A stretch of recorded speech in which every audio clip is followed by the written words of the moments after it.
श्री सुखदेव जी महाराज समझाने लगे, हे राजन परीक्षित, मैं आपके सामने पर सूर्यवंश का वर्णन कर रहा हूं। सूर्यवंश का, इस सूर्यवंश में बड़े ही प्रतापी राजा हुए।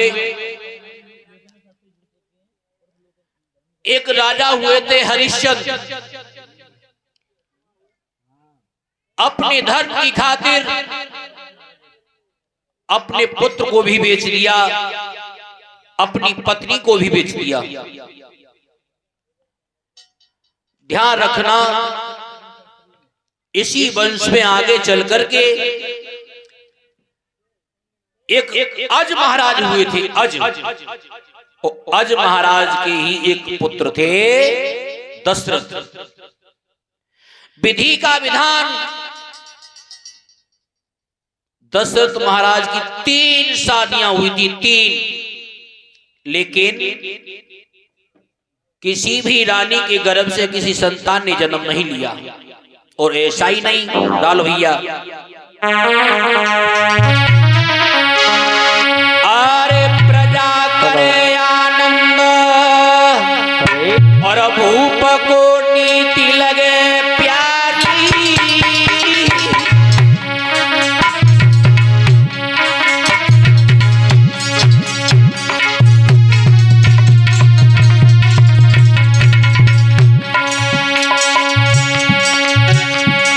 अरे भूप को नीति लगे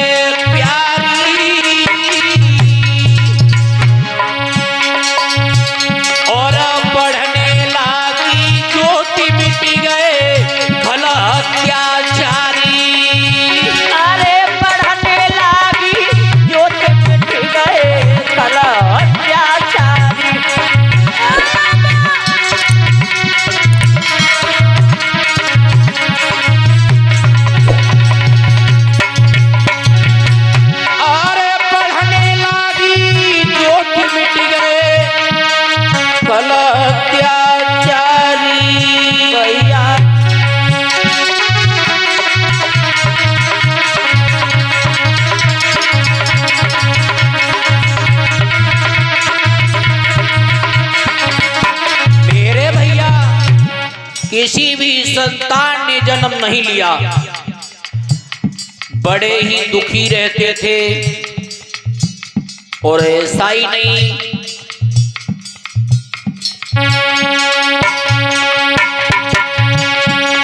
अरे करमनी लो लपेटाए,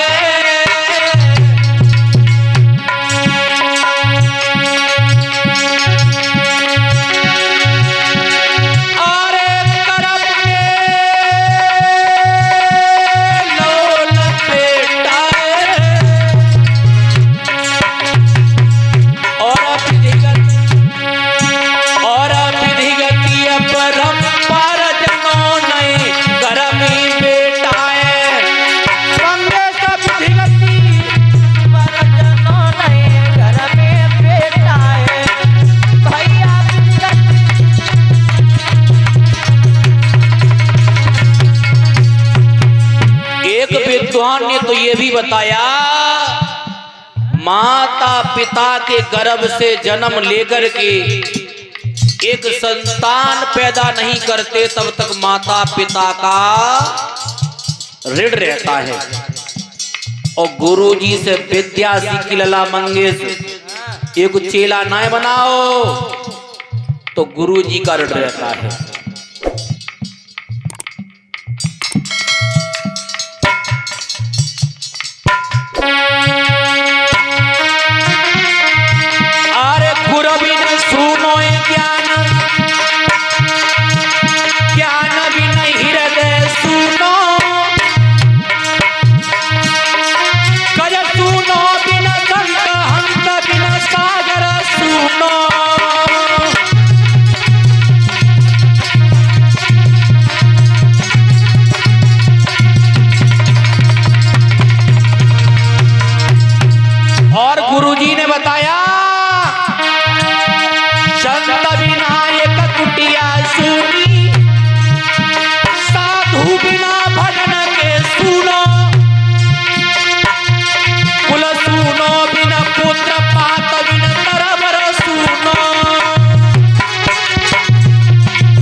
मेरे भैया किसी संतान ने जन्म नहीं लिया।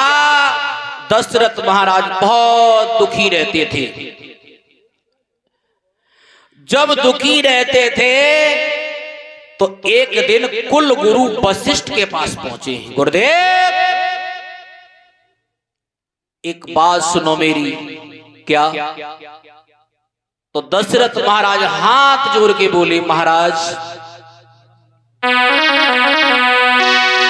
मैं कर चुका हूं विभाति और इसका फल मुझको मिला नहीं है। चौथा पनियाने वाला ये फूल अभी तक खिला नहीं।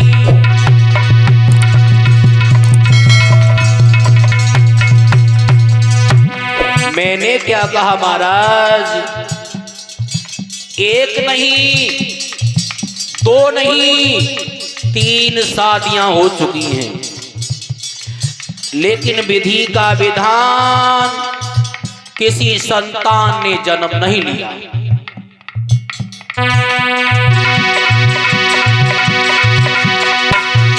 मैं कर चुका विभाति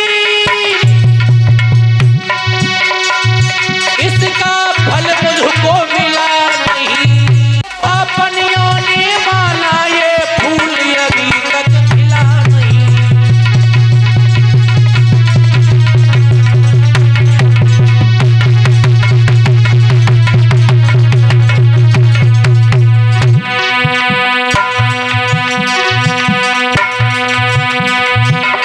काऊ के बंध रहे हाथी घोड़ा, काऊ पे करे बुकरिया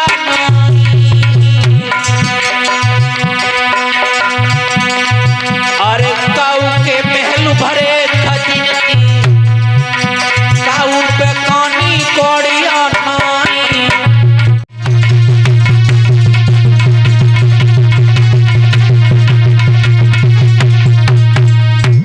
मेरे भैया किसी के 10-10 पुत्र घूम रहे हैं, लेकिन किसी पर एक लड़की भी नहीं होती। काऊ के नोट खजाने भर रहे, काऊ पे कानी कौड़ी उनाए, लेकिन विधि का विधान दशरथ महाराज 3 विवाह कर चुके थे, लेकिन किसी भी रानी के गर्भ से कोई संतान पैदा नहीं हुई। जवाब दो।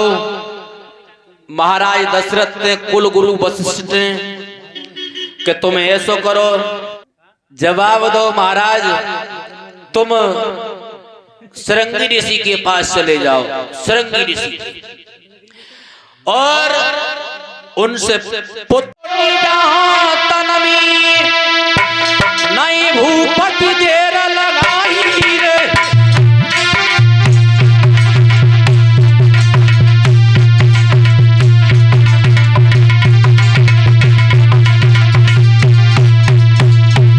उस हीर के भाग को परीक्षित महाराज जी हाथ में लिया है। और कर्म कौन सा करते थे?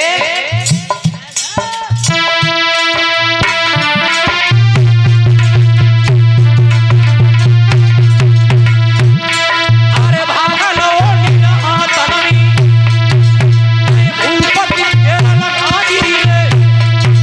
और नाम लिया ये भूपति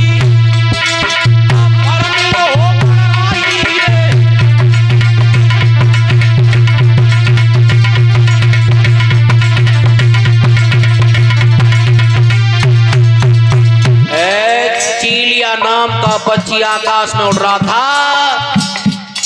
उस पक्षी ने समय नहीं किया।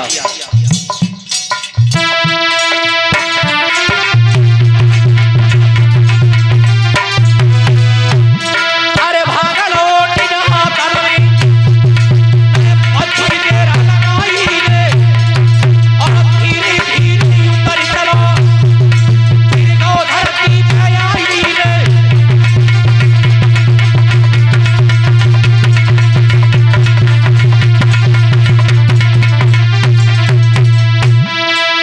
उस पक्षी ने समय नहीं किया।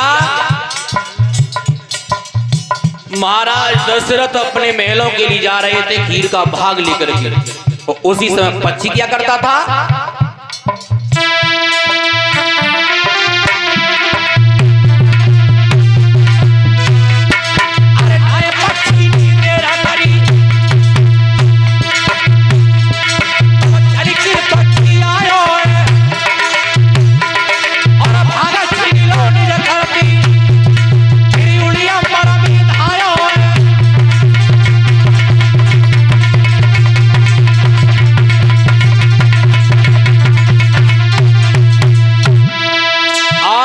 पक्षी ने समय नहीं किया, खीर का भाग लेकर के उड़ गया और पहुंचा कहां पर है? अरे माता अंजना सो ही रही, कोई उड़ के पक्षी आयो है और नए पल भर की तेरा करी माता के भाग उड़ायो है।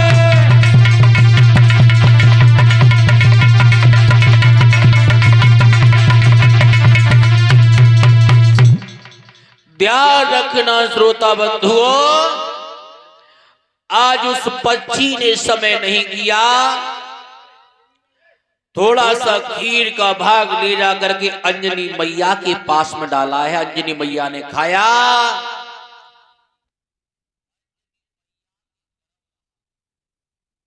एक सुंदर पुत्र प्राप्त हुआ। उसी बच्चे का नाम बजरंग रखा गया। बोलिए पवन पुत्र हनुमान की। और जो भाग बचा हुआ था, अर्ध भाग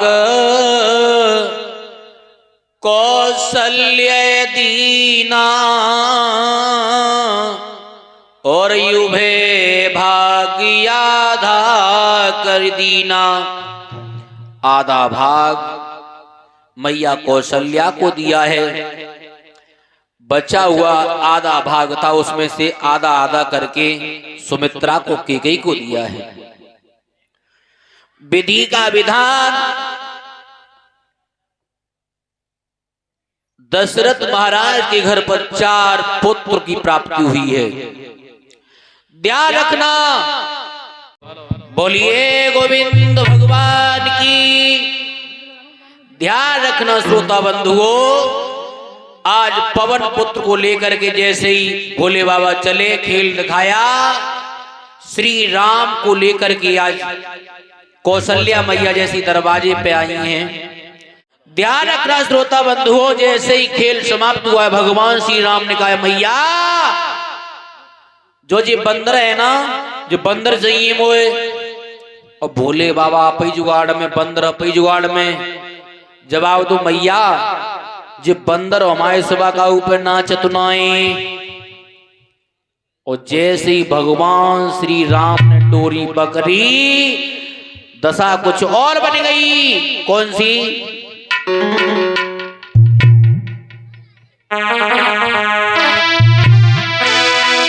अरे तब पैरा और बढ़ाई दो भैया सूदो।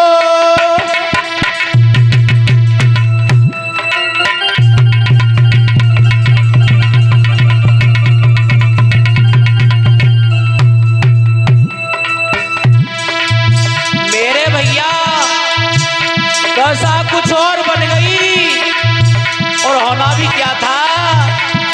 जैसे ही भगवान श्री राम ने डोरी खींची, पवन पुत्र ने कर्म कौन सा किया?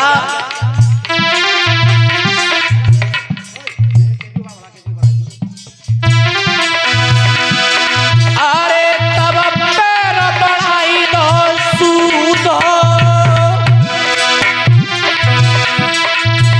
और बंदर 4 पैर की कूदो।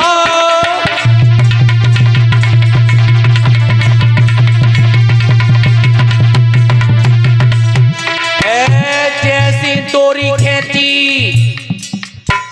तन की जाने मन की जाने, जाने चित्त की चोरी। पा ठाकुर ती कहा छिपी जाके हाथ में तीनों लोक की। ध्यान रखना। जैसे ही वो रस्सी खींची है, पवन पुत्र चारों पैरों से कूदने लगे हैं। बोले बाबा ने की है बंदर, मैंने तो तुम्हें मने करी मत नाचिए, नहीं मानो। और तब कर्म कौन सा करते थे बोले बाबा?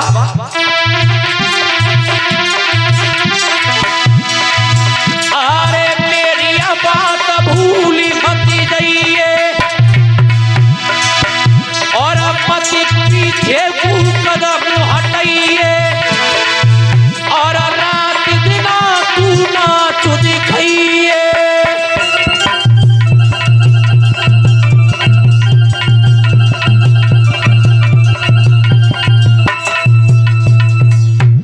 मैंने तो ते बहुत मने करी, नहीं मानो।